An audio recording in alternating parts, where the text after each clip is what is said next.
और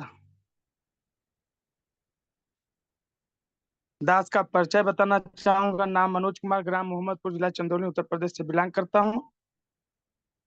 और सर्वप्रथम अपने वाणी को रखने से पहले मैं श्री परम पिता परमात्मा जी के चरणों में कोटि कोटि नमन करते हुए हायरी ऑनलाइन साफी के रचयिता Shri KD Prathapan sir, Reena ma'am ji को दिल की गहराइयों से मैं कोटि कोटि नमन करता हूँ। और आज के पैनल पे उपस्थित हमारे सभी 33 पार्टिसिपेंट हमारे पटना बिहार की धरती से आन बान शान हमारे श्री विश्वजीत सिंह को मैं दिल की गहराइयों से कोटि कोटि नमन करता हूँ। और हमारे इस गुरुकुल के हमारे महागुरु श्री कुलदीप सिंह सर जी को मैं कोटि कोटि नमन करता हूँ। राम लखन पटेल सर जी को भी मैं कोटि कोटि नमन है। और रितेश मुंशी सर, हमारे प्रभाकर सर, और हमारे ग्रेट महागुरु श्री नरेश कुमार नाग सर जी को मैं कोटि कोटि नमन करता हूँ। और हमारे एमडी मिराज सर, इसी तरह हमारे बहुत ही जाबाज एक्टिव जो हमारे गुरु हैं इस गुरुकुल के, सभी को मेरा दिल से कोटि कोटि नमन है। और हमारी नारी शक्ति सीमा सिंह राजपूत मैम, प्रिया सहगल मैम, श्रद्धा सुरती मैम, डॉक्टर अनामिका दीदी, गीता चंचला मैम, हमारी बबीता मैम, और हमारी सुमित्रा मैम, सबको मेरा कोटि कोटि से नमन है। हमारे पैनल पे उपस्थित हमारे सभी नए साथी, हमारे हरचंद परिवार को भी मैं दिल से कोटि कोटि नमन करता हूँ। दोस्तों, हर रोज के भांति हमारा फिर आज का सेशन और आज के गुरु हमारे श्री विश्वजीत सिंह, मैं कोटि कोटि नमन करता हूँ। और कहते हैं ना कि हम जब तक कंफर्ट जोन में नहीं रहेंगे तब तक कुछ भी नहीं सुन पाएंगे। आपका दिमाग, आपका मन कहीं और है तो न यहाँ की बातें आपको सुन पाएंगे न समझ पाएंगे। और आपका मन, कहते हैं ना कि मन हवा से भी तेज होता है। अभी आप इस कंफर्ट जोन में है, तब से आपका मन दिल्ली में घूम रहा है। तो दोस्तों, यहाँ आपका मन होना चाहिए, क्योंकि कहते हैं ना कि ज्ञान कहीं से भी किसी से भी लिया जा सकता है। और ज्ञान देने वालों की कभी कसूर नहीं होती है, ज्ञान ग्रहण करने वालों की होती है। तो मैं चाहूंगा कि आप सभी लोग कंफर्ट जोन में रहें, क्योंकि आज का ट्रेनिंग बहुत ही जबरदस्त, बहुत ही शानदार होने वाली है। और हम ज्यादा देर ना करते हुए हम अपने गुरु जी को इनवाइट करूंगा। और इनवाइट करने से पहले मैं जितने भी हमारे को होस्ट बने हुए हैं, हमारे नारी शक्ति पुरुष शक्ति से अनुरोध है कि सर जी के लिए डिजिटल क्लैपिंग के साथ वाह वेलकम किया जाए, पूरी स्वागत किया जाए। तो मैं वाह वेलकम करूंगा अपने श्री गुरु विश्वजीत सिंह का। तो मोस्ट वेलकम है सर, आपका बहुत बहुत स्वागत है पैनल पे sir. Most welcome sir, most welcome Shri welcome welcome sir ji, welcome. Thank you Manoj sir, बहुत बहुत शुक्रिया आपका। आपने मुझे इस मंच पे आमंत्रित किया, इसके लिए आपको कोटि कोटि नमन। और अपने आगे के वाणियों को रखने से पहले परमपिता परमेश्वर को कोटि कोटि नमन वंदन। और इस पैनल पे हमारे जितने भी ग्रेट ग्रेट गुरुवर बने हुए हैं सभी को कोटि कोटि नमन। और हमारे जितने भी हाईरिचन फैमिली मेंबर्स, हमारे मेंटर्स, सभी को तहे दिल से आज के इस सुबह संध्या सेशन में बने रहने के लिए बहुत बहुत आभार। और आप सबको कोटि कोटि नमन करते हैं। और आज हम उस दो महान शख्सियत जिनकी असीम कृपा से हम सभी एकजुट और एकत्रित रहते हैं, वैसे महान शख्सियत हमारे प्रतापन केडी सर और सरीना मैम को तहे दिल से नमन वंदन कि आने वाला समय उनका एक स्वर्णिम अवसर लेकर करके जो आने वाला है, उस स्वर्णिम अवसर को हम सभी लोग जिस तरीके से आगे बढ़ कर करके देख रहे हैं और जिस तरीके से हम सभी एक साथ मिलकर करके उस स्वर्णिम अवसर का आगाज जो होने वाला है उसका एक साक्षी बनने वाले हैं। वैसे महान शख्सियत, महान मैनेजमेंट और जितने भी आप हम सभी लोग बने हुए हैं, तो आप सभी लोगों का आज के इस सेशन में तहे दिल से धन्यवाद। और आगे आज के सेशन को बढ़ाने से पहले, जैसा कि हम सभी जानते हैं कि कल का सेशन में हमारे कुलदीप सर ने एक बहुत अच्छी बात रखी थी कि हम जितने लोग यहाँ पर बने हुए हैं संगठनात्मक रूप से, कि क्या हम कम से कम कुछ भी कर रहे हों, क्या एक मॉरल सपोर्ट हम कंपनी को नहीं कर सकते हैं? हम तो कंपनी के लिए हम आप कुछ कर नहीं सकते हैं, क्योंकि आप जानते हैं कि अगर जैसा कि सभी ने बताया और हम सभी लोग जान रहे हैं कि 75 वकील का टीम काम करना, और 75 वकील का टीम अगर काम कर रही है तो कितने पैसे खर्च हो रहे हैं। तो आप कुछ नहीं कर सकते हैं तो कम से कम एक मोरल सपोर्ट अपना काम करते हुए जो काम कर रहे हैं। तो कल उन्होंने जो बात रखी वो सबसे इम्पोर्टेंट बातें थी। तो चलते हैं उन बातों को गुनगुनाते हुए, फिर हम आगे की सेशन को बढ़ाएंगे। तो सर, मनोज सर, देखिएगा मेरा पीपीटी शेयर हो रहा है या नहीं।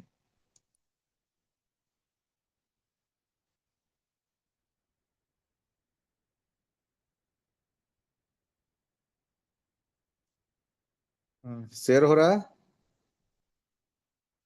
मनोज सर? सर हो रहा है सर। जी सर हो रहा है। Okay okay, thank you. तो साथियों, जैसा कि हम कल के सेशन को लेकर करके थोड़ी सी बात कहेंगे, फिर कहें आगे चलेंगे। आज का सेशन हमारे लिए है देश की बात। देश की बात हम सभी जानते हैं कि हम बहुत सारी चीजों को जानते हैं हमारे जीवन में। बहुत सारी चीजें हमारे जीवन में हो रही है और बहुत सारे घटनाक्रम हमारे आसपास होते हैं, लेकिन असल में हमारे देश में क्या हो रहा है उन चीज़ों को एनालिसिस तो हम नहीं कर सकते हैं। लोगों के पास चूंकि इनकम करने का एक टेंशन बना हुआ है, तो क्या हो रहा है देश में, किस तरीके से चल रहा है, वो जिसका काम है वो करे। लेकिन उनमें से कुछ चीज़ों को समझना हमें सबसे ज़्यादा जरूरी होता है, जो जानना जरूरी होता है कि आखिर चल क्या रहा है। जैसे हम हाईरिच की हम बात करते हैं तो हम जानने का प्रयास करते हैं आखिर हाईरिच हाईरिच में चल क्या रहा है, क्योंकि ये हमसे सीधा रिलेट करता है, हमारे इनकम पर प्रभाव डालता है। उसी तरह से देश में क्या चल रहा है वो हमारे इनकम को सीधा रिलेट करता है, हमारे जीवन स्तर को रिलेट करता है। हम किस ओर बढ़ रहे हैं, हमारा आर्थिक आमदनी घट रहा है, बढ़ रहा है, ये सब सारा देश की इकोनॉमी पर निर्भर करता है। तो देश की कुछ बातें जानने बहुत ज़्यादा जरूरी है।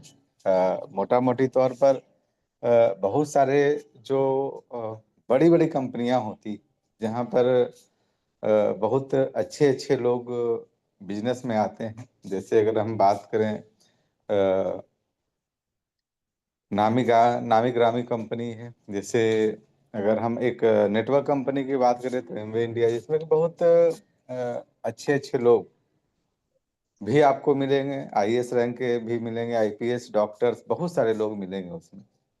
तो वहां पर इस तरह की बातें बहुत ज्यादा होती है कि क्या प्रभाव करते, तब उस प्रभाव को जानते हैं, इसीलिए उन चीजों को वो बेटर कर पाते हैं।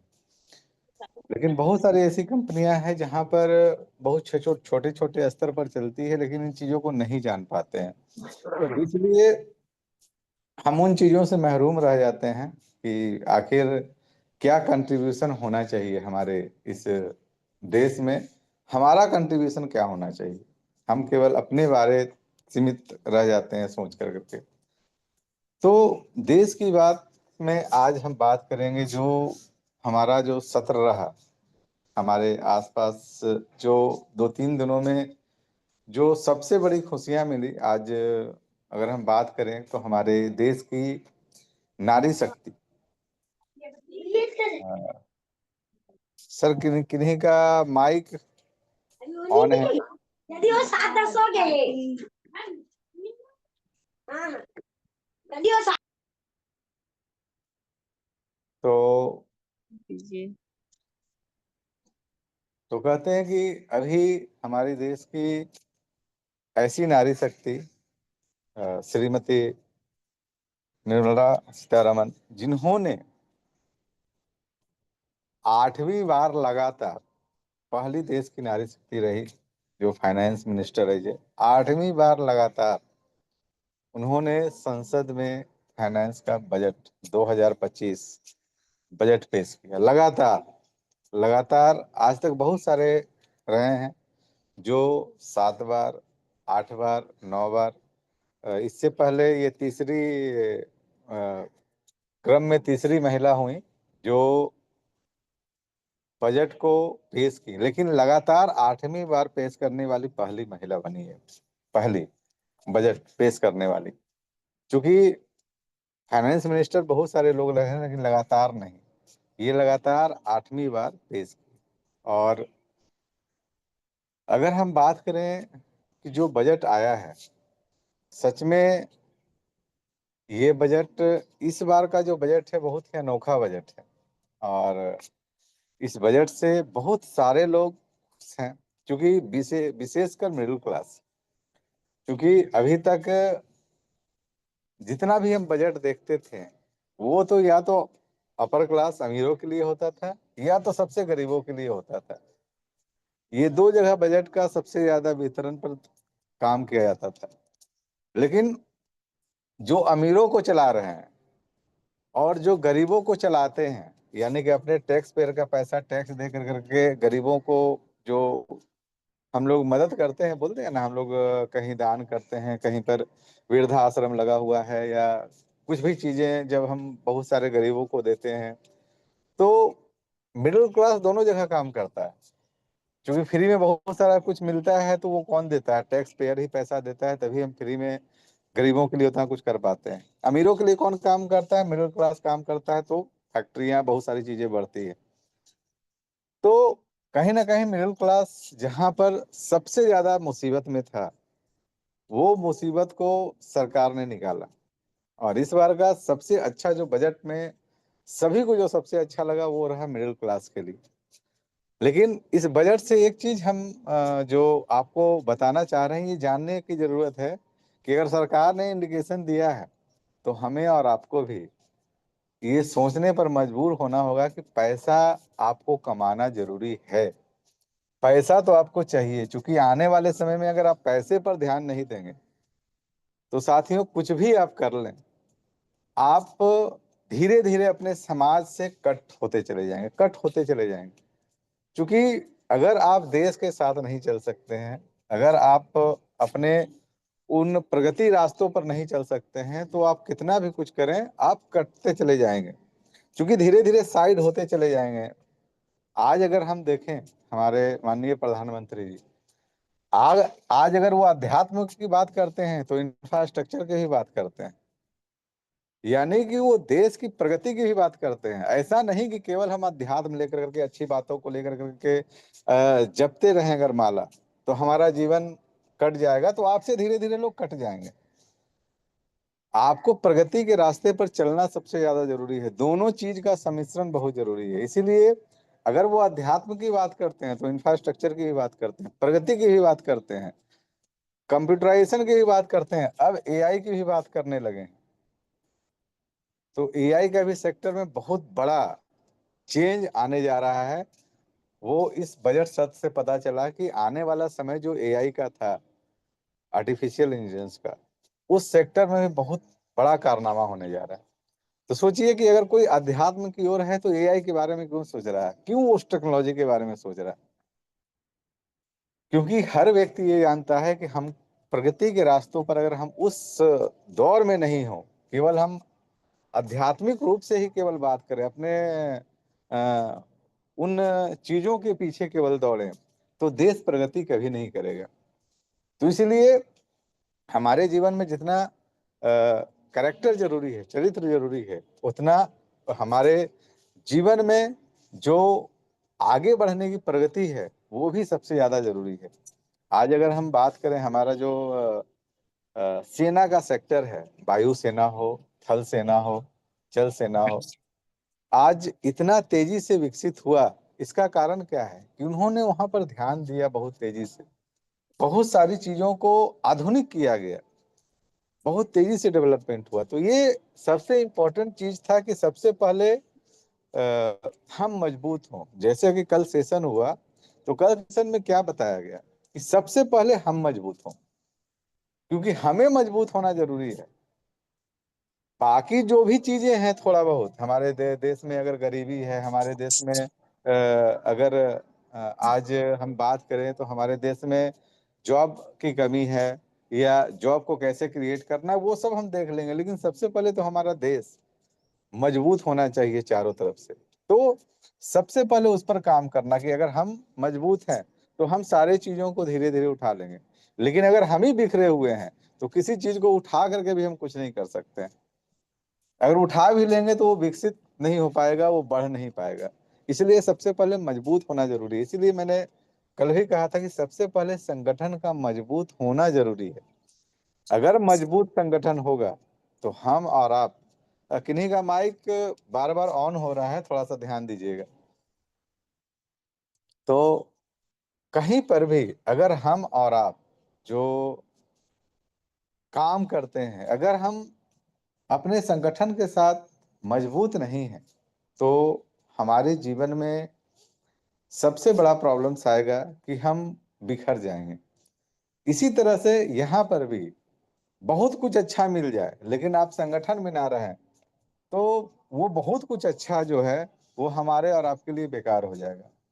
उसी तरह पूरा चीज डेवलप हो जाए और हमारा देश चारों तरफ से सुरक्षित ही ना हो, तो वो डेवलपमेंट भी बेकार। वो डेवलपमेंट आपका कोई काम का नहीं है। वो डेवलपमेंट कब खत्म हो जाएगा हमें और आपको पता भी नहीं चलेगा। इसीलिए सबसे पहले सुरक्षा की जरूरत होती है। और इसीलिए मैंने कल भी बोला था कि कल का जो सेशन हमारा हुआ, उस सेशन में जो एक चीजें बताई गई कि आपको सबसे पहले समझने की जरूरत है कि हम संगठित रूप से क्यों रहें। क्योंकि अगर आप संगठित रूप से रहेंगे तो आप जो भी प्रॉब्लम्स हैं वो मिल करके हल कर लेंगे। अगर संगठित रूप से नहीं भी रहेंगे तो अच्छा भी चीज अगर आपको मिल रहा हो ना, तो वो चीजें आप ज्यादा दिनों तक नहीं चला पाएंगे, ज्यादा ऊंचाइयों तक आप नहीं पहुंच पाएंगे वहां। इसीलिए सबसे इम्पोर्टेंट पार्ट होता है। तो अब चलते हैं हम आगे के इस कड़ी में कि जो हमारा बजट सत्र आया, इसमें दो तीन चीज मुख्य रूप से जो काम किया गया। कभी कभी हम सोचते थे कि इस सेक्टर पे कैसे काम किया जाए, कैसे काम किया होगा सरकार ने। तो आने वाले समय में क्रिप्टो करेंसी का जो दौर है, उस पर सरकार बहुत तेजी से निगाह रखी हुई है और बहुत तेजी से कार्रवाई भी की। और इंडिया एक ऐसा देश रहा जो क्रिप्टो करेंसी को दबाव में भी लाया। इंडिया ही एक ऐसा देश रहा जो क्रिप्टो करेंसी को भी दबाव में लाया। और इस बार जो एआई सेक्टर को लेकर के सरकारें आई है, जितने भी क्रिप्टो करेंसी में आज कोई 100 करोड़ किसी के पास आपको मिलेंगे, किसी के पास 50 करोड़, किसी के पास 20 करोड़, आज हैं ऐसे इंडिया में लोग जो क्रिप्टो करेंसी होल्ड करते हैं। तो क्रिप्टो करेंसी एक इलीगल मनी की तरह रोटेट होता है, जिसका जिसको पकड़ पाना, एल्गोरिदम पकड़ पाना आसान नहीं होता है। लेकिन कहते हैं ना कि आप जीवन में किसी चीज को, घटनाओं को आप विकसित कर रहे हैं, तो विकसित कौन किया है? विकसित तो इंसान ही किया है। उस चीजों को कैसे हैंडल करना है, जैसे कल बताया गया ना, जो प्रॉब्लम्स है उस प्रॉब्लम्स को हैंडल कैसे करना है, उसी तरह से उसे हैंडल कैसे करना है ये भी सुनिश्चित हो गया। तो जिसके पास भी अब क्रिप्टो करेंसी है उन पर गाज गिरने वाली है, चाहे वो 200 करोड़ का होल्ड रखें, चाहे 500 करोड़ का होल्ड रखें।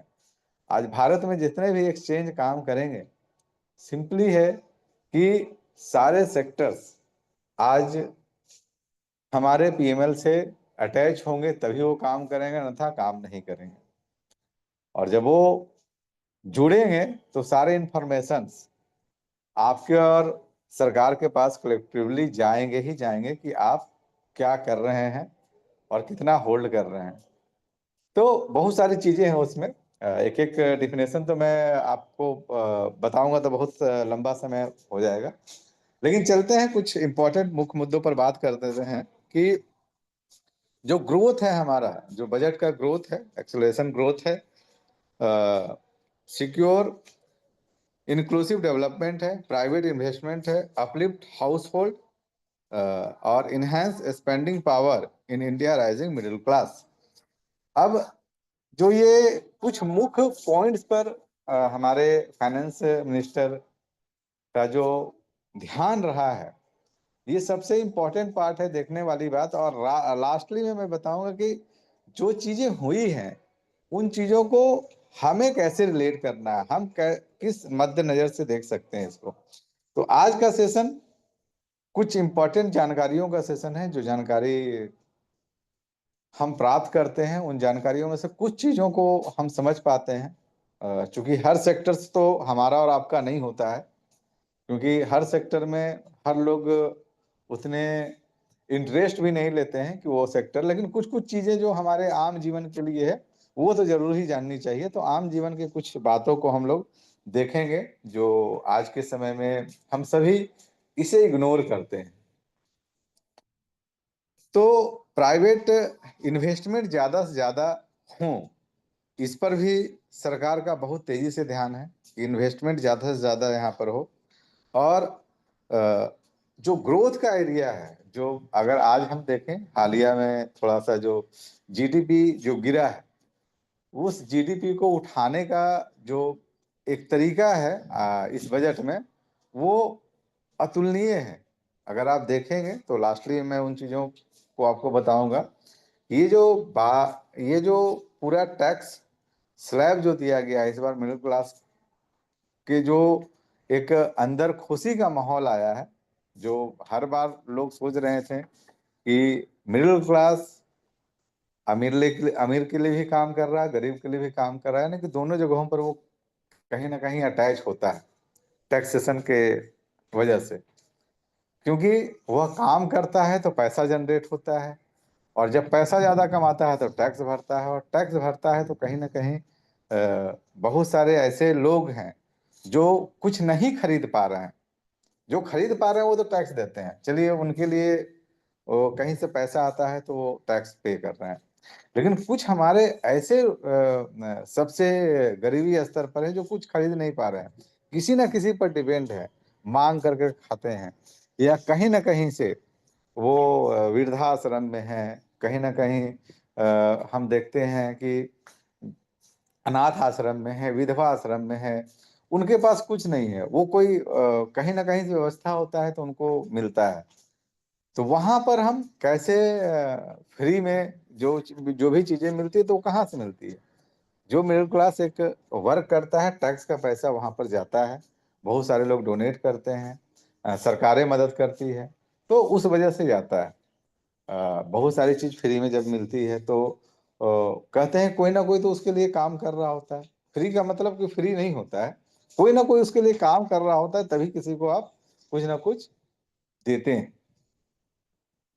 तो जो इसमें सबसे ज्यादा इंपॉर्टेंट पार्ट है वो इनहेंस स्पेंडिंग पावर, जो लास्ट का लाइन है, मैं उस पर बात करूंगा, जो वो थोड़ा सा इंपॉर्टेंट पार्ट है। और अपलिफ्टिंग हाउस होल्ड, ये दो इंपॉर्टेंट पार्ट है जो हम लोग के समझ के लिए, जो हम थोड़ा सा समझ पाएंगे कि क्या हमारे लिए हुआ है।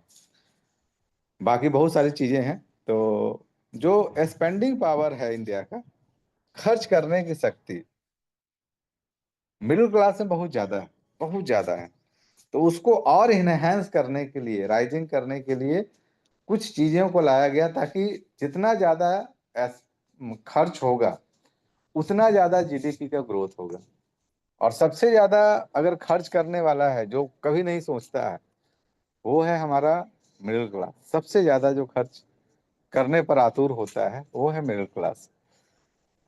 अगर हम बात करें कि हमारे कुछ पॉइंट्स जो हमारे फाइनेंस मिनिस्टर ने दिए, विकसित भारत इंस्पिरेशन, विकसित भारत का उन्होंने भी अर्थ भी बताया कि इस बजट में विकसित भारत को क्यों रखा गया है, और 5 साल का ये विकसित भारत का जो तैयारी है ये कैसे हम पूरा कर पाएंगे। क्योंकि कहते हैं ना कि जैसा कि मैंने पहले बताया था कि अब आप कोई भी काम करते हैं तो पहले प्लानिंग होता है कि इस 5 साल या 10 साल का हमारा जो बजट सत्र होता है उसमें इस 5 सालों में मैं क्या करूंगा, ये हमारा प्लानिंग होता है। जब हम लोग हाईरिच की अगर बात करें, जब चालू होगा तो हमको 1 साल में कहाँ पहुंचना है, कितना ग्रोथ लेना है, कितने हमारे टीम में लोग हैं जिनको इन ऊंचाइयों पर लेकर के जाना है, कितने लोगों को सफल बनाना है, ये हमारा एक टारगेट मिशन होता है कि 1 साल में हम क्या करेंगे, 2 साल में हम क्या करेंगे।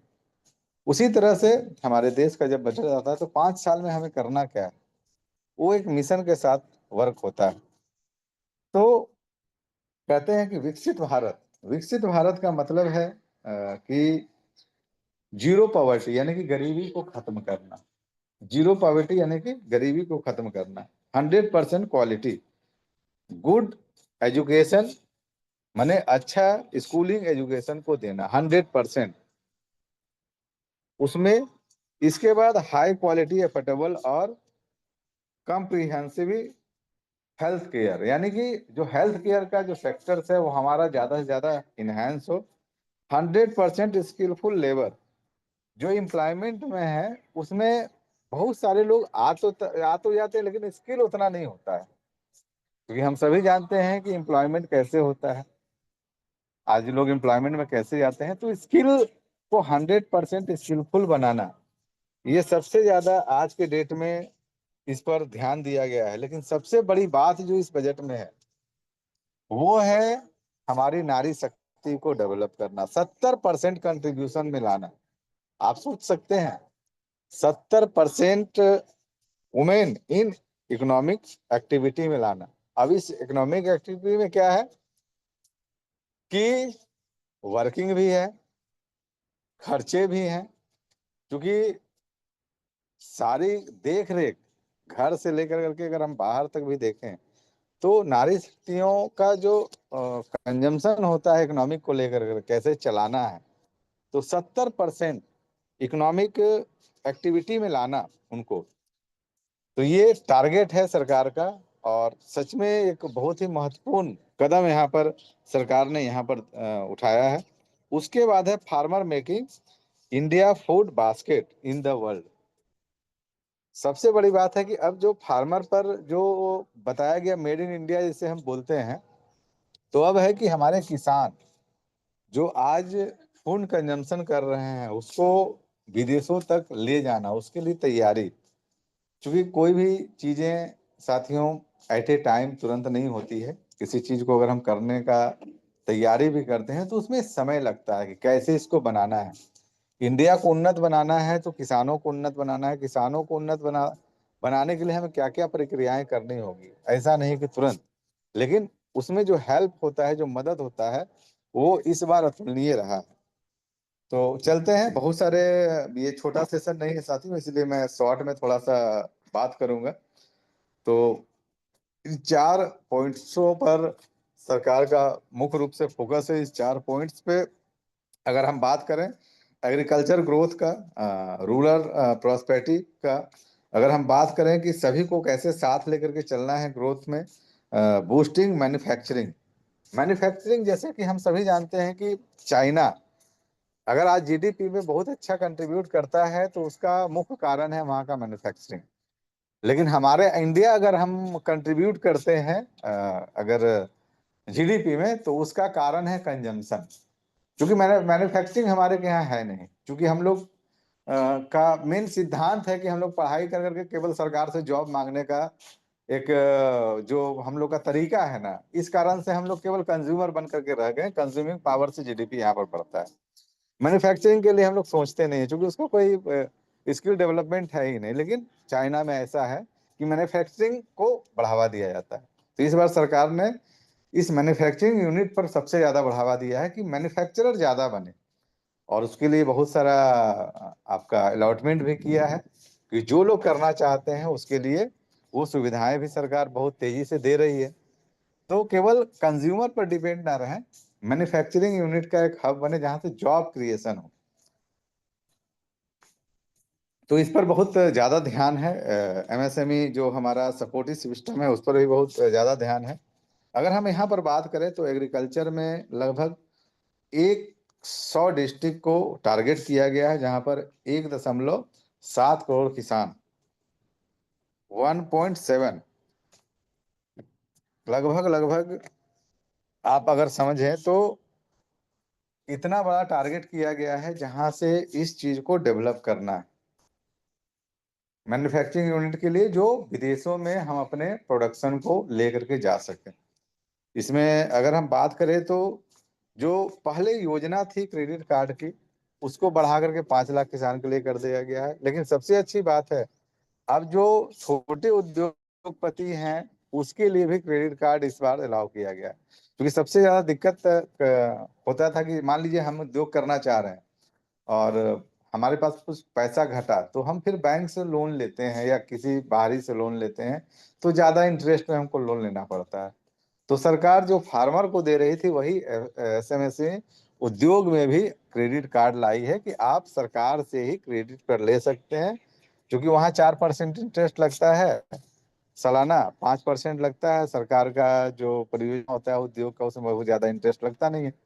तो वहां से हम अपने बिजनेसेस को, मैन्युफैक्चरिंग यूनिट को हम बढ़ा सके। तो ये कुछ अच्छे पॉइंट्स जो थे, मैंने कुछ कुछ चीज बताया। वैसे बहुत सारी चीजें हैं, उतना अगर मैं सेशन लूँ तो बहुत लंबा हो जाएगा। इसके अलावा कुछ पॉइंट्स है, जैसे कि हमारे दाल सबसे ज्यादा, अगर पूरे इंडिया में अगर दलहन की खेती होती है तो इंडिया में होती है, फिर भी हमें एक्सपोर्ट करना पड़ता है। सोचिए, अब ये कितनी शर्म की बात है कि सबसे ज्यादा दलहन की खेती हमारे इंडिया में है, लेकिन सबसे ज्यादा खेती होने के बावजूद भी हम नंबर 1 पोजीशन के आसपास भी, उसके बाद भी हमको बाहर से लेना पड़ता है। क्यों? क्योंकि यहाँ कंजम्पशन बहुत ज्यादा है। इस यूनिट पर सरकार ध्यान दे रही है कि इस यूनिट को इतना तेजी से बढ़ाएं कि हम कंजम्पशन के अलावा हम बाहर इंपोर्ट करें। तो इस पर वो विशेष रूप से सरकार का फोकस है, और सच में जहां जहां पर यूनिट में देखा जा रहा है कि इंडिया सशक्त है, वहां पर उन चीजों को बढ़ाने की जरूरत है। तो कुछ इंपॉर्टेंट चीजें जो थी, जो मैंने बताया अभी, क्रेडिट कार्ड का, जो माइक्रो इंटरप्राइजेस को क्रेडिट कार्ड देने का, तो बहुत ही अच्छा कदम है कि 5 से 10 लाख तक वो क्रेडिट लेकर करके अपने बिजनेस को इनहेंस कर सकता है। और टूरिज्म पर भी सरकार का ध्यान है, क्योंकि मैं हमेशा कहता हूं कि केवल इंडस्ट्री से पैसा नहीं आता है, पैसा टूरिज्म से भी आता है। और सबसे अगर आपको देखना हो तो आप गोवा जाइए, आप नैनीताल जाइए, टूरिज्म से बहुत ज्यादा रेवेन्यू इकट्ठा होता है, बहुत लोगों को रोजगार भी मिलता है। जैसा कि मैं हमेशा जब भी कहीं पर जाता था तो कहता था बिहार के बारे में, कि बिहार में इतने अच्छे अच्छे जगहें हैं, सरकार कभी टूरिज्म पर ध्यान नहीं देती है। रोजगार को बढ़ाना केवल मैन्युफैक्चरिंग यूनिट लगाना नहीं है, उससे केवल जॉब जनरेट नहीं होता है, इतना टूरिज्म है। अगर इस टूरिज्म को डेवलप कर दिया जाए तो सोचिए कितना रोजगार सृजन हो सकता है। सरकार इस पर ध्यान नहीं देती है। लेकिन इस बार जो लोकेशन हो रहा है वो टूरिज्म पर बहुत तेजी से हो रहा है, क्योंकि वहां से रोजगार का साधन बहुत तेजी से बढ़ने वाला है। और टूरिज्म एक ऐसा, वहाँ होटल को रोजगार मिल जाता है टूरिज्म पर, वहां पर जो हमारे बेचने वाले लोग हैं, जो सामानों को सेल करने वाले लोग हैं, दुकानदार लोगों को रोजगार मिल जाता है। तो आवाजाही से हमारे जो जितने भी गाड़ी घोड़ा है, रिक्शा चालक हैं, सभी को वहां पर एक रोजगार का साधन मिलता है टूरिज्म से, और अनेकों अनेक प्रतिदिन लोग आते हैं। तो इस पर भी सरकार का बहुत अच्छा फोकस है। और सबसे अच्छा कि अब तो मुद्रा लोन, पहले काम करने के लिए मिलता था, अब होम स्टे के लिए भी मुद्रा लोन का परियोजना बन रहा है कि अगर आप टूरिज्म की जगह पर अगर आपका घर है तो वहां पर भी लोग घर में भी स्टे, होम स्टे के लिए, जैसे होटल में होता है तो 1-2 कमरा का वो स्टेइंग बनाते हैं ताकि वहां से वो अर्निंग कर पाए। उसके लिए भी सरकार ने बहुत अच्छा परियोजना निकाला है। बहरहाल बहुत कुछ है, लेकिन चलते हैं। लास्टली जो हमारा मेन कंक्लूजन था कि इस बार सरकार ने 12 लाख पर जीरो टैक्स पे किया है, जीरो टैक्स।